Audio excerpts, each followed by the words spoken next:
Ve ca'es sekretul maut. İnsan dünyada yaşadı. Ondan ölüm geldi. Hem insanın da gitmeli yolu şu barmalı yol. Hem kişi dağıtmalı. Her diri ölümünü görmeli. Ca'es sekretul maut bil hak insan.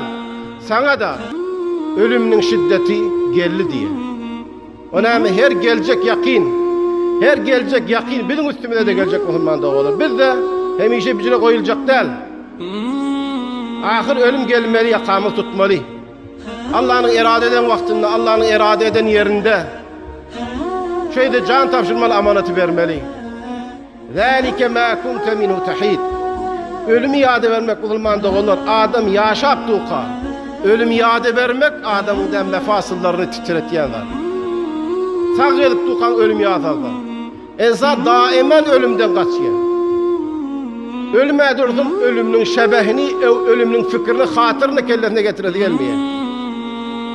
Umuda cinadan o yap namaz okuyak, bu ya ölümde gitmeyecek yani. Mıdam insan ölümden kaçmağıydın da. Çala bir kemçiliği yetse bedenine. Şuna derrev mualacan yine düşüye. Ölümden kaçacak iyiydi, ölüme muncer balamasın deyip. Mıdam ölümden kaçıp dur insan. Ca'es sekretul mauti bil hak insan. Ölümün sekreti, acılığı, şiddeti sana gelir hükmenliğe. Kat'an gelir. Zalike ma kunte minhu tahid. Şu ölüm ol bir rahatlık eder, şundan kaçıyordun. Savulacak boluyordun. Ama ahir gelir, hiç kaçmana yerin yok. Nira kaçacak? Allah'ın kabzasından efendiye. Allah'ın kabzasından nira kaçacak? Bergili sen. Bergin de canın, bergin bayet vermeli. Can tapşırmalı, bergin bayet vermeli. Haçan vermeli, nirde vermeli Allah subhanahu ve teala bellemeli.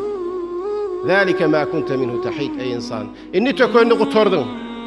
Allah ki senin nefesin de Allah'ın yanı sanaklı. Demin tökönünü. Bu demi çıkardın, inni demin ki sen alma hakkın yok. Tamam oldu, kuturdu senkindi.